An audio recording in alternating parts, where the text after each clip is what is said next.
This conference will now be recorded. Hello everyone, my name is Maus Gevenaar and welcome to Getting Started with CI and Testing.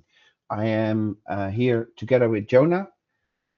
Um, Hi Jonah, Good morning, everybody, or good afternoon if you're on Maurice's side of the pond, or maybe good middle of the night if you're in the on other the other part of side. the world. Exactly. Well, good day. Let's just stay with good day. It always works. Yeah, we're talking today about CI and testing um, for everyone who is doing a hackathon. It's not per se the Veeam Community Hackathon, but it can be applied to the Veeam Community Hackathon as well. Or even just coding in general. Yeah, for sure. Because CI and CD is just required in every pipeline, in my What opinion. are CI and CD? Because I don't think we cover that in our later slides. Well, CD not really, but yeah, testing is important. Um, so we're gonna talk about why CD and testing matter in hackathons and in general, but for now we're focusing on hackathons. Source control and team workflows, building your first CI pipeline, testing strategies to fast delivery, practical hackathon tips, a Q&A, and then we are going to talk about upcoming events. So, Jonah, do you want to take away with the first section? Sure, that will be why CI and testing matter in hackathons, or really matter in general. So, first off, I'll say what is CI? CI is continuous integration. So essentially automated testing and validation that you can run on your code. And typically you'll see this happen on things like pull requests or sometimes even on every commit, though in some cases that can be a little wasteful, and we'll get into that a little bit later. But the idea is continuous integration helps you find latent bugs, it helps you validate your code and the intended behaviors, and it helps keep your code clean and formatted well when used properly, which means faster output, better code readability, and overall better performance for your code, which, especially when you get multiple people working on the same code and on a short deadline, can be major challenges. You'll find that bugs are more likely to happen with more people involved.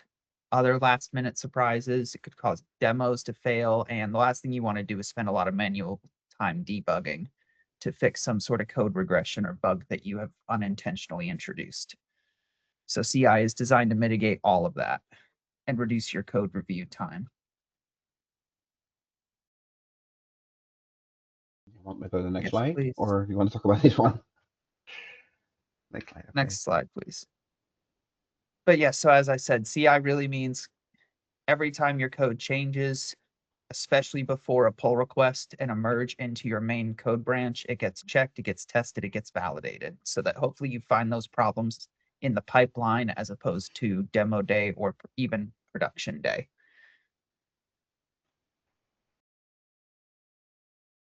So like I said, when done properly, you get cleaner code, you get faster feedback, safer collaboration, better visibility into where your issues are for debugging, and the ability to move and ship your code faster, which, especially in something like the Veeam Community Hackathon, is important because you only have a handful of days to design and build your product.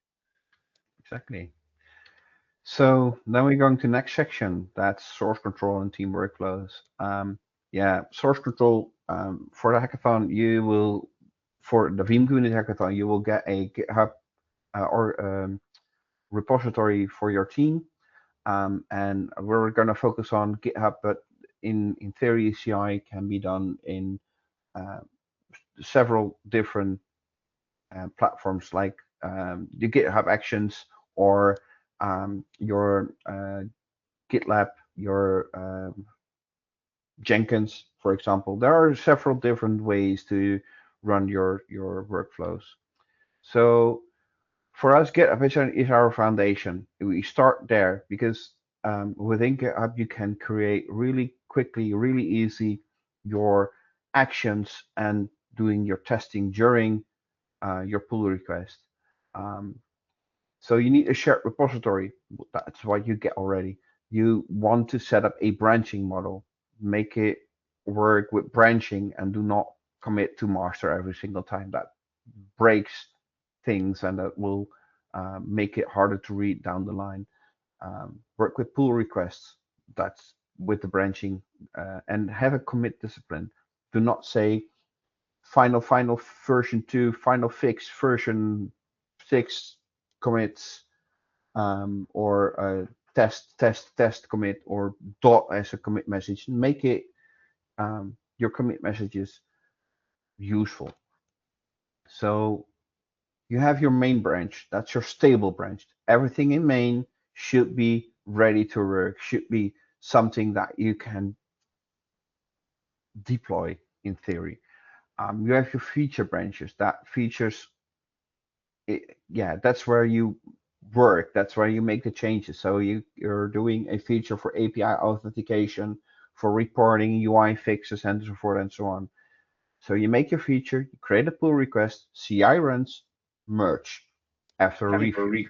Yeah, and it may not even be a merge domain. You might see a merge to a develop branch or To a different branch, release yeah. candidate branch. And then eventually, Exactly. when those are fully ready to ship as a proper release, then those get merged to your main or master. Exactly. But keep it simple. Do not make it more complex than it actually has to be. Like I said, your commit habits, make sure that it's a good commit message, not final v2 fix real final. Nobody can read what's going on with that commit, what happened and what changed that commit. If you make a commit like added API auth, fixed no response handling, added restore validation test, and so forth and so on, that makes it way easier for everyone to read what's going on in your commits. And I will say AI writes some really good commits if you ask it to Yeah. look at If what you, changes you've made and write your commit yeah, message for you. exactly. That's really powerful, and can even make a whole wall of text, but keep it small for your own, for everyone else. Um, make commits small. Do not put like 600 files in a single commit. That makes it unreadable for everyone. Um, have clear messages like added API auth to your commit messages, and make frequent pushes to your upstream branches, like your feature branches that you have on your Git repository. So it's not only on your machine, and everyone who is working in your team can read what's going on with your branch and what you're doing. And maybe even steer you. No, this is not the idea that we want. You should go that way, or you should go that way, if they do not agree. So pull requests help you with reviewing the code from your peers. Jonah makes a commit, makes a branch, makes a commit, and I can review his changes and say, no, this is wrong, or this needs to be changed, and this needs to be that, or oh, that's a really good idea, and so forth, and so on. Oh, hey, John's already implementing this over in this other feature branch. Yeah, for example, it can catch mistakes. It triggers your CI. It improves your discussions on your changes, and yeah, concurrent feature development. Even in a hackathon, PRs are worth it. It prevents chaos, because if everyone commits to main, chaos will occur. Well, and Period. if everyone works on the same branch too, you're fighting over Mhm. commits and rebases and different things, and it's a Exactly. mess. Exactly. So, Jonah, do you want to continue with building your first CI pipeline? Yes. So building your first CI pipeline, high level, what do you typically see as a workflow and what's included in a mature CI work pipeline? Typically, the developer pushes code or opens a pull request, or both, because sometimes a pull request you have to push some commits to fix all your CI tests before you're allowed to merge. The pipeline will pick up that code, it will start, it will build and install any dependencies. Maybe it builds a Python virtual environment, maybe it builds a Docker image, maybe both. Maybe it builds front end assets off of a JavaScript file.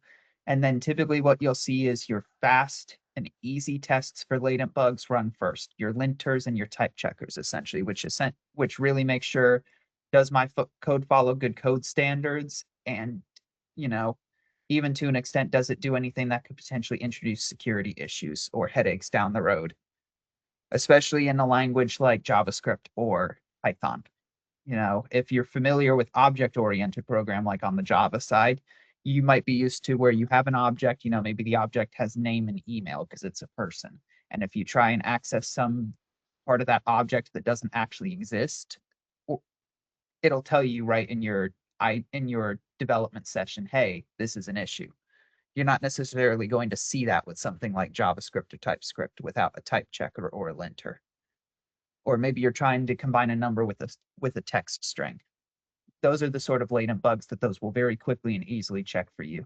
Once those all pass, then typically there's a round of other tests run, either unit tests, mock tests, live tests, a combination. And what those will do is actually verify that your code is behaving as intended. If you're trying to create a function to add two numbers together, then you might have a test, and we'll have an example in a bit that says, hey, what if I put in 1 and 2 into the function, do 1 and 2 equal 3 in the output? And then from there, especially if anything fails, typically something called build artifacts will get uploaded, which are typically your logs and test results. So you can debug and fix any issues that occur. And then once those are uploaded, it's all published. That way, hey, the test succeeded, it failed, here's my logs. Depending on your pipeline, a build artifact can also be a completed application for your mobile or the web application or Docker container or anything like that. Really, at bare minimum, it can be anything that you want. Yeah. But typically, correct, it's sometimes the outputted compiled code, but it's also usually your logs from your various pipeline stages. And this all happens automatically. Correct. You just sit back and let it run. Yeah. So a kind of GitHub action structure.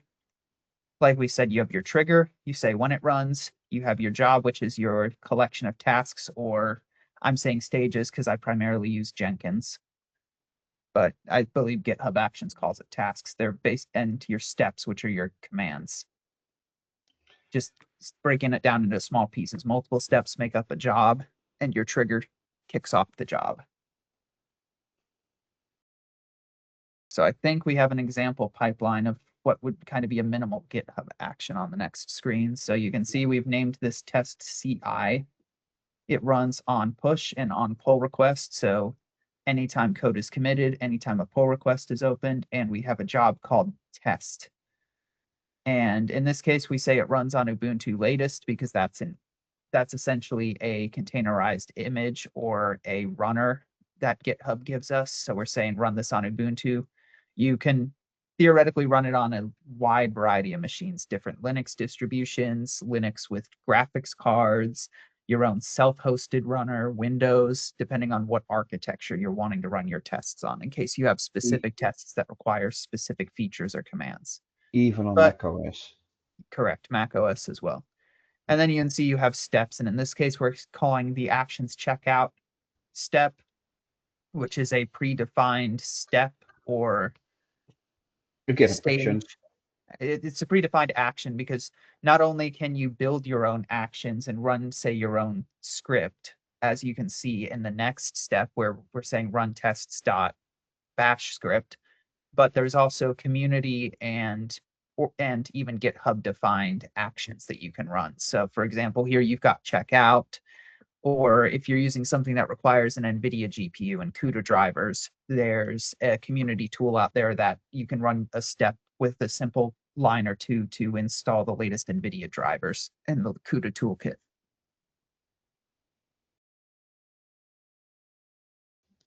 So what else can CI do? CI can build your containers, deploy your environments, though really this is where CI starts getting more into CD. Which is continuous deployment. You'll see that it's typically CI/CD because technically one is testing, one is deployment, but they're built on the same frameworks. They're just where CI is designed to run on your pull request, CD is usually set to run on a release more often than not. But it can run security scans, it can validate your documentation, it can actually generate your releases. So you can tag your code, say, hey, this is version 2.5, and your pipeline can go generate a release with release notes with whatever EXEs and compiled software you need instead of just the raw source code. Or it can even publish it to third parties. For example, I run a couple open source projects that we actually use a runner to build a Docker image and upload that image to Docker Hub with tags on release. So within about 2 hours of a release being done on GitHub, it's available on Docker Hub automatically for download. All right, and then Maurice, I think it's back over to you for testing strategies. Yeah, testing strategies for fast delivery. Yeah, testing, that's not the manual testing that you do when you're developing code. No, this is the automated testing. So what should you test? The core business logic, the API calls, the input validation, the output formatting. And initially you should skip the edge cases because they are edge cases. They are probably not going to happen. If you hit one of those edge cases, make a test, but not from the get-go. Full performance testing, that takes a long time to do performance testing. And complex end-to-end setups like testing click, click, click, click, click actions. Those take a lot of time to build, to execute, and actually validate that it's doing what you want. If you're doing it for a full workflow for your project or for your organization, then maybe those are interesting. But for now, during a hackathon, keep it simple. That being said, if you do find an edge case, you should definitely code a test for it, because this day and age with AI, the last thing you want is you fix a bug or an edge case, and then someone goes and tries to optimize your code or add a new feature and accidentally removes the code for that edge case and reintroduces the bug and causes a regression. Or what's this code doing, and delete it, and then things go south. Right. So what kind of test do you have? We already touched on that a little bit. You have unit test, which is a single function, which is just checking, okay, I've got a function that adds two numbers. I put in 1, I put in 2, 3 is coming out. It's a simple test. It's fast. It's just patch, boom, done. Integration test is multiple components. You're testing multiple functions in one go. It is a medium performance. It takes a little bit more time, but it can be useful. End-to-end test is a full workflow. That's really slow because you're testing a lot of things. Start with the unit tests, continue with integration. End-to-end tests can go later because as long as your coverage is okay, you probably don't need the end-to-end tests. It takes a lot of time to create those end-to-end tests. So for PowerShell, I've created a super simple example. You have got a function test backup, and the return of that function is per definition true. So my tests is I'm in pester describe backup test.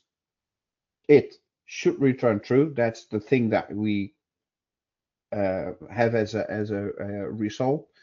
And test backup pipe should be true. That's a successful test because it always returns true. If you say should be false, it's failing, and it says okay, it should not be. It's false. It's false. It's true instead of false.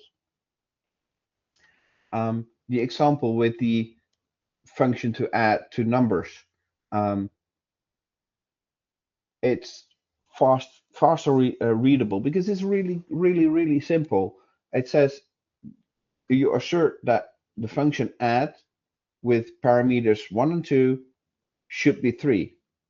For example, if you say return 1 plus 2 instead a plus b, and you say let's do 3 and 5, it still returns 3 because your function definition is incorrect compared to what you assert that you will get back from your function.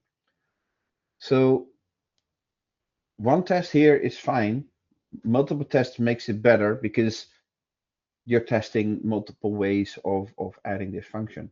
For add, it's doable. For some function, it's not. It all depends on what you want and need to do. then fail fast. Yeah. Why? Because it makes it easier to debug and find where the issue is. If you can fail fast in your pipeline, you can work real quick with your pipeline to figure out what's going on. Yeah, So lots of it people should like to take all their steps in their stage and run them all at the same time because, oh, that's the fastest way of completing it. But that's not always necessarily true.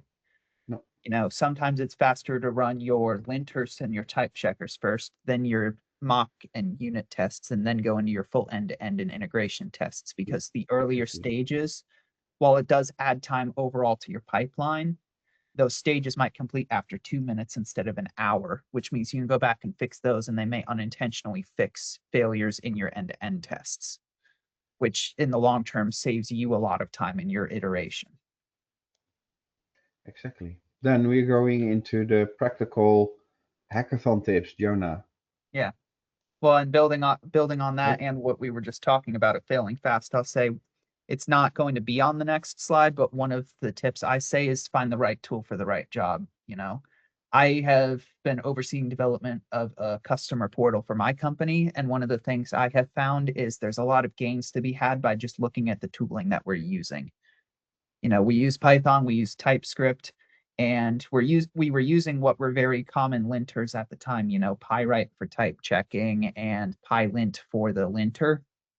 But we found by moving to more modern tools, especially ones built on Rust, we were getting more comprehensive tests, and we were speeding up those stages in our pipeline by 5 or even sometimes 10x because we were going from a 5-minute test to a 30-second test, which meant that we were reducing bugs and we were able to find those issues and fix them a lot faster and run more test pipelines in the same time frame. But into the hackathon specific tips, keep the scope under control. Don't build too much too quickly, like Maurice was saying. It's really hard not to do, especially this day with AI and people using AI to help them code. But you don't want to be the guy that submits 600 changed files and 100,000 lines of code in a pull request. Keep the features small and modular, even if you have to do multiple iterations of 6 or 7 phases and merge each phase into your development branch at a time as you build out the feature. It is much nobody, easier to review the code in smaller pieces. exactly, nobody has or can take the time to review 600 files. That takes way too much time. And if they are, they're not actually doing it. They're taking a different AI and asking it to review for them. Yeah. So So using CI as a team signal. This is where, crucially, pull request checks. In many cases, you will see a lot of code open source and enterprise software is you are not allowed to merge your code until your CI is green across the board because you don't want to introduce any issues that could cause headaches down the road. yeah, but You also want make sure that your coverage is going up and not going down. Right. Well, and that's another thing we haven't touched on in here too, right? Is that's another stage is coverage checks. Maybe you set a Yeah. minimum threshold of I want 75% of my code to be tested by these mock tests. That way, because the more your coverage goes down, the less of your code you're actually testing and the less effective your CI is, which means the more likely that you find bugs in demos or production. Yeah, it's better to create a test first and then write your code than write your code and then your tests, because your tests define what you want and your code is built based on your tests. Right. That's called test-driven development, by the way, if you want to look it up. And if you miss something, you change your test or you add a test. Exactly. And then documentation is key too. So a README is always good for a project, what it does, how to install it, how to run it, how to test it crucially. Because just because you build a GitHub Actions YAML that says, hey, run this on a pull request, in theory, all of those stages can be replicated locally, especially these days with AI, right? Like all those type checkers and linters that I keep talking about, you can put in a Claude README that says, hey, before you push any code or complete work, run these couple of checks locally. which it's not going to 100% catch things all of the time, but it will catch 99% of the common issues that would otherwise ship to your pipeline and slow you down in running through multiple tests and iterations to fix it all.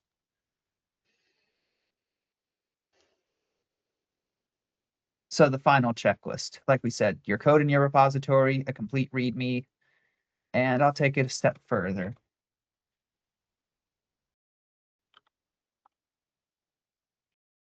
Plus AI READMEs.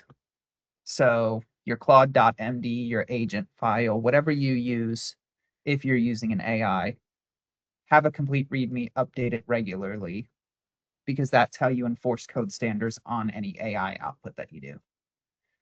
Once you've got your code and your READMEs in place, is your pipeline passing? Do you have the right tests included? Do you have a demo ready? And is your team aligned on what you're working on? You know, especially working on a team. You know, Maurice and I could both be working on two completely different things, but there might be just enough overlap that we need to collaborate where that little bit of overlap is, or else it can cause merge conflicts and introduce bugs and other issues. Like maybe Maurice is working on new dashboard widgets and I'm working on rate limiting and bot prevention. So Maurice needs to make sure that he's not making excessive calls to generate those widgets so that he doesn't trigger my rate limiting and lock a user out of the system. Yep. So as a wrap up, CI reduces risk. Testing saves time down the line. Source control enables teamwork, and small habits create big wins. I'm just reading what's on the slide, but it actually helps.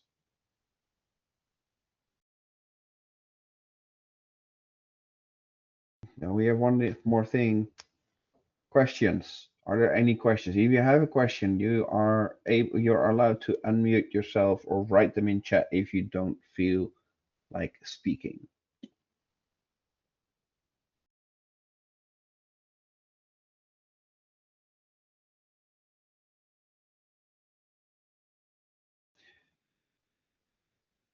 I'm not seeing any messages coming in or anyone unmuting, so I'm gonna assume that there are no questions. So as a reminder, the 4th annual Veeam Community Hackathon is on October 12th, 9 a.m. Eastern Time till October 16th, 9 a.m. Eastern Time, or 1500 Central European Saving Time. Signups are open right now until October 1st.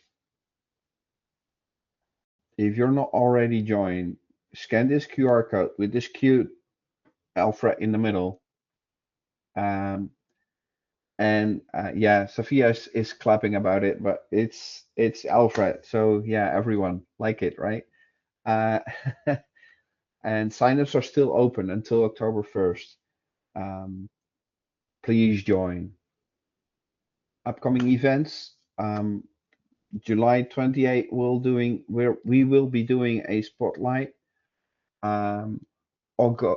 August 13th, if I remember correctly, we will be doing a Veeam 100 special edition. And on August 13th, not October 13th. What? August 13th, we're doing the special edition. August 25th, we'll be doing a overview of AI coding tools. I'm really looking forward to that one because I think as of today, AI is here with coding, and it's becoming more and more important. On September 29th, we're gonna do another spotlight, and then in October we have the hackathon. Again, please join. And then, Jonah, if you don't have anything else to add, I want to thank everyone for your time and participation in this webinar. Took the words right out of my mouth. And join the hackathon. Thank you.